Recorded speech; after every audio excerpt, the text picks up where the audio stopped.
ایک دفعہ انسان کیا کرتا ہے کہ خوبصورت بن کے آتا ہے، زینت دیتا ہے کس چیز کو، ظاہری دنیا کی زینت، دنیاوی زینت کے حساب سے وہ ایک چیز کو اچھا بنا کے، ناصح بنا کے. مثلا مثال دوں آپ کو کہ ایک بد کردار انسان ہو، وہ ایک محترم انسان کا لباس پہن کے آ جائے، ظاہری حساب سے وہ تو بد کردار ہے، وہ برا ہے، لیکن اس نے جو ٹیمپلیٹ اور جو سارا وہ اس کا ماحول ہے وہ اس نے اچھا پہنا ہوا ہے، لباس اس کا کیا ہے، اچھے آدمی والا ہے، اچھے لوگوں والا ہے.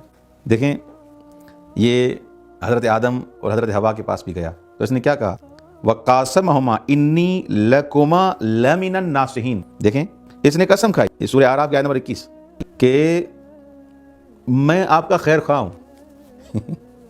حضرت آدم اور حضرت حوا کو کیا کہا، میں آپ دونوں کا کیا ہوں، خیر خواہ ہوں، میں تو آپ کا بھلا چاہتا ہوں.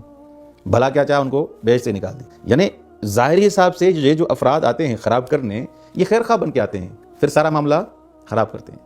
وہ شوہر کے پاس جائے گی، گھر جب برباد کرنا ہوتا ہے ایسے کہے گی تمہاری جو زوجہ ہے، بیوی ہے، وہ ایسی ہے، وہ ایسی ہے، وہ ایسی ہے، اس میں یہ بری صفت ہے، تمہارا احترام نہیں کرتی، تمہیں وقت پہ کھانا نہیں دیتی. ادھر وسوسہ ڈالا، ادھر پھر بیوی کے ذہن میں وسوسہ ڈالا، اتنا وسوسہ، کیا اس کو کیا کہتی، میں تو آپ کو بھلا چاہتی ہوں، ہم تو برا نہیں چاہتے، لمن الناصحین، میں تو آپ کو بھلا چاہتی ہوں یا چاہتا ہوں، لیکن ان کا گھر کیا کر رہی ہوتی ہے، حقیقت میں برباد کر رہی ہوتی ہے. تو ایک اس کا حربہ کیا ہوتا ہے، اچھا بن کے پیش آنا.